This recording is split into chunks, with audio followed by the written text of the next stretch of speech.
कल के नतीजे दिखाते हैं कि कांग्रेस का सुपड़ा साफ फिर एक बार हुआ है और ये रोने धोने का काम राहुल गांधी जी अब विदेशी धरती पे फिर एक बार कर रहे हैं। नतीजे क्या आएंगे उनको पता था और ये पैगासस कहीं और नहीं उनके दिलो दिमाग पर बैठा हुआ है।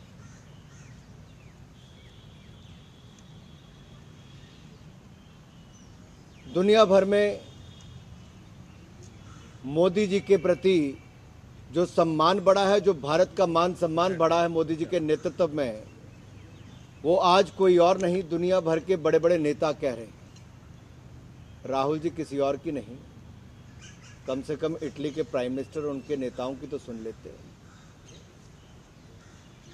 क्या कहा इटली के प्राइम मिनिस्टर ने? ये कहा कि दुनिया भर में मोदी जी को जितना प्यार मिलता है, जो एक लोकप्रिय नेता के रूप में वो उभरे हैं, आज वो एक मेजर लीडर, एक बड़े नेता के रूप में उनको स्वीकारा है। ये शायद राहुल गांधी जी और कांग्रेस पार्टी स्वीकार नहीं कर पाई, ना वो लोगों का मैंडेट स्वीकार कर पाए, एक के बाद दूसरी हार को शायद राहुल गांधी स्वीकार नहीं कर पाए। और ये जो कल के नतीजे तो अपने आप दिखाते हैं कि कैसे लोगों ने बार बार नरेंद्र मोदी जी पे अपना विश्वास व्यक्त किया है। पैगासस पे राहुल गांधी जी की क्या मजबूरी थी कि उन्होंने अपना मोबाइल फोन जमा नहीं करवाया। और वो नेता जो भ्रष्टाचार के चलते बेल पर है, ऐसा क्या था उनके मोबाइल फोन पे जो उनको अपना छिपाने की जरूरत थी? वो और अन्य नेताओं ने अपना मोबाइल फोन क्यों जमा नहीं करवाया? बार बार झूठ बोलना, विदेशी धरती का इस्तेमाल करना, विदेशी दोस्तों का, विदेशी एजेंसियों का इस्तेमाल करना, ये आदत सी बन गई है और भारत को बदनाम करने की आदत बन गई। ये नफरत राहुल गांधी जी की प्रधानमंत्री के खिलाफ तो हो सकती है, लेकिन देश को बदनाम करने की ये साजिश बार बार जो विदेशी धरती से होती है, कभी विदेशी दोस्तों के माध्यम से होती है, ये अपने आप में प्रश्न चिन्ह खड़ा करता है कि कांग्रेस का एजेंडा क्या है।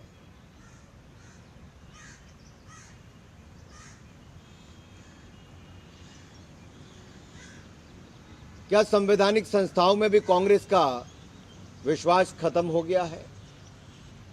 क्या भारत के लोकतंत्र पर बार बार प्रश्न चिन्ह खड़ा करने का काम ये कांग्रेस करती रहेगी? आज एक बार फिर चुनावों में तो सुपड़ा साफ हुआ ही, दिवालियापन और भी नजर आया जब विदेशी धरती पर जाकर भारत को बदनाम करने का कोई कसर नहीं छोड़ी।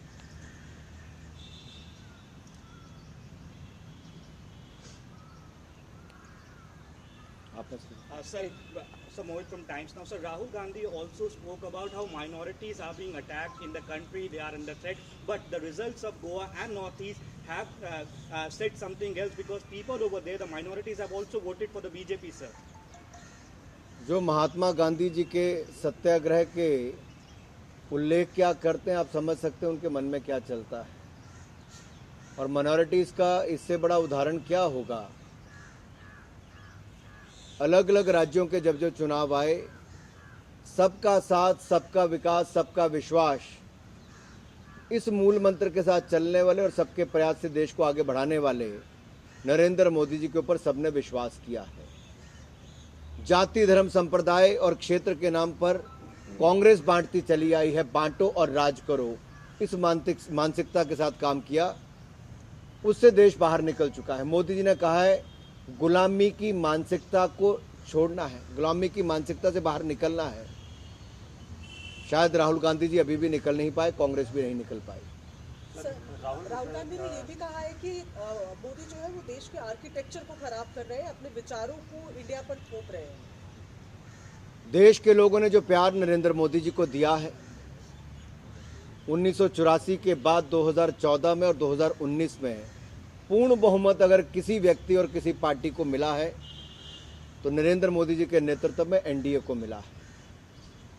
और लोकतंत्र में जनता के निर्णय, जनता का समर्थन, इससे बड़ा कुछ और नहीं होता। और वो बार बार नरेंद्र मोदी जी के पक्ष में आया। सर एक और चीज़ उन्होंने कहा कि भारत में सुनी वो है कि बेरोजगारी भारत में उतने रोजगार के अवसर नहीं पैदा किए जा रहे हैं जितना यहाँ के युवाओं को जरूरत है। आंकड़े बार बार बोलते हैं। अर्थव्यवस्था पर कल भी रायसीना डायलॉग में जो दुनिया भर के नेताओं ने, बुद्धिजीवियों ने, अर्थशास्त्रियों ने कहा कि भारत की अर्थव्यवस्था कोविड-19 पैंडेमिक से पहले भी सबसे तेजी के साथ आगे बढ़ रही थी। और कोविड-19 पैंडेमिक के समय जो भारत ने रिफॉर्म्स किए, जो कदम उठाए, जहां एक और भूखमरी से और महामारी से देश को बचाया, अर्थव्यवस्था भी भारत को और मजबूत करने का काम किया।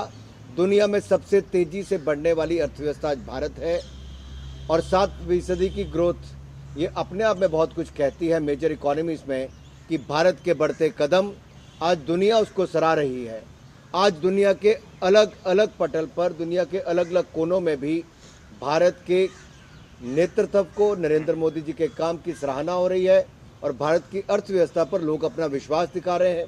रिकॉर्ड एफडीआई भारत में आ रही है और पीएलआई स्कीम्स के भी एक के बाद दूसरे का ये जो सफल होना, ये अपने आप में दिखाता है भारत की योजनाओं के बारे में। उन्होंने ये भी आरोप लगाया सर कि जुडिशियरी को भी और मीडिया को भी कंट्रोल किया जा रहा है। मीडिया के मित्र मेरे सामने बैठे हैं, ये आपको भी बदनाम करने की कोशिश। और इसी तरह से मैंने पहले कहा कि संवैधानिक संस्थाओं में, चाहे जिसमें देश की जुडिशरी क्यों ना हो, उसको भी बदनाम करने में कांग्रेस और राहुल गांधी जी ने कोई कसर नहीं छोड़ी। इलेक्शन कमीशन हो, जुडिशरी हो, इन पे बार बार प्रहार करना एक आम आदत बन गई है और बाद में माफ़ी मांग के विदेश यात्रा पर जाना, ये राहुल गांधी जी की पुरानी आदत है। देश में उनको सुनने के लिए कोई तैयार नहीं और विदेश में जाकर जहर उगलने का काम, लोकतंत्र को बदनाम करने का काम और भारत को बदनाम करने का काम राहुल गांधी जी कभी नहीं छोड़ते हैं। सर, राहुल गांधी ने ये भी कहा था कि प्राइम मिनिस्टर ये सोचते हैं कि जितनी माइनॉरिटीज है दूसरे दर्जे के नागरिक हैं। तो इसके बारे में आप किसी भी धर्म, जाति, संप्रदाय के व्यक्ति के लिए अगर आप मोदी सरकार की सभी योजनाओं को देखेंगे, अगर बैंक खाते सबसे ज़्यादा खुले तो यहाँ पर खुले, सबसे ज़्यादा मुफ्त अनाज का लाभ किसी को मिला, मुफ्त रसोई गैस के सिलेंडर का मिला, नए गैस सिलेंडर से लेके, पानी से लेके, पक्के मकान का। और ये छोटे मोटे नहीं साहब, जब दुनिया भर के सामने ये आंकड़े आते हैं कि 45 करोड़ बैंक खाते खोले गए, 9 करोड़ 60 लाख बहनों को रसोई गैस के सिलेंडर दिए गए, 3.5 करोड़ पक्के मकान बनाकर दिए गए, 6 करोड़ घरों को नल से जल देने का काम किया गया, 80 करोड़ लोगों को 28 महीने तक मुफ्त में राशन देने का काम मोदी सरकार ने किया, तो लोग सोचते हैं, दुनिया भर के लोग सोचते हैं कि ये संभव कैसे हो सकता है। ये असंभव को संभव मोदी सरकार ने किया। लेकिन शायद ये कांग्रेस जो 70 साल में नहीं कर पाई, वो 7 साल में नरेंद्र मोदी जी की सरकार ने किया, तो इनको कभी ये विश्वास भी नहीं हुआ। सर, ये एक पैटर्न, एक इकोसिस्टम देखते हैं सर, जो बार बार ऐसे फॉरेन सॉइल पे जाके इंडिया के खिलाफ, कॉन्स्टिट्यूशनल बॉडीज के खिलाफ बोलते हैं। वो भी उस दिन जब इलेक्शन कमीशन ने रिजल्ट डिक्लेयर करे हैं और बीजेपी को एक बड़ी जीत मिली है, उस दिन भी बॉडीज पे सवाल उठाए जा रहे हैं डेमोक्रेसी पे। सर, जब कांग्रेस पार्टी की धुलाई और सफाई, सुपड़ा साफ हर चुनाव में हो रहा हो, गुजरात के बाद नॉर्थ ईस्ट तक जाकर, तो ये स्वाभाविक है, देश में तो उनकी स्वीकारता है नहीं। और जो बाहर लोगों को कुछ पता नहीं, उनके बीच में जाकर तो आप कुछ भी झूठ बोलेंगे और उनको ये पता नहीं राहुल गांधी जी भ्रष्टाचार के मामले में बेल पर हैं। और एक बार नहीं कई बार माफ़ी, कभी पार्लियामेंट, कभी कोर्ट्स में, ये मांगने का काम उनका हो चुका है। सर, एक थोड़ा सा इससे अलग सवाल है। अकबरुद्दीन ओवैसी, जो असदुद्दीन ओवैसी के भाई हैं, उन्होंने ये कहा है कि पहले सेक्युलरिज्म के नाम पे मुसलमानों को काटा जाता था, अब हिंदुत्व के नाम पर। तो उन्होंने ये कहा कि हमें कोई चौकीदार नहीं चाहिए, हमें एक मजबूत प्राइम मिनिस्टर चाहिए। देखिए, मजबूत प्रधानमंत्री अगर मिला, और मैं कहूँगा मजबूत के साथ साथ जो महिला, मजदूर, गरीब, वंचित, शोषित, पीड़ित, इन सब के कल्याण के बारे में सोचता है, गरीब कल्याण के बारे में, जिसके दिल में दर्द है हर भारतीय के लिए। और आज भारत की छवि, जहां ऑपरेशन गंगा चलाकर 21,000 से ज़्यादा भारतीयों को भारतीय छात्रों को युद्ध की भूमि से यूक्रेन से बचाकर लाना, इससे मजबूत क्या होगा। नेपाल से लेकर अफगानिस्तान, सीरिया, लीबिया से लेकर सबसे भारतीयों को। नमस्कार, मैं हूं मानक गुप्ता। अगर आपको हमारा ये वीडियो पसंद आया हो तो इसे लाइक और शेयर जरूर करें, और हाँ, हमें सब्सक्राइब और फॉलो करना ना भूलें ताकि आप देश और दुनिया की कोई खबर मिस ना करें। तो जुड़े रहिए हमारे साथ और देखते रहिए न्यूज़ 24।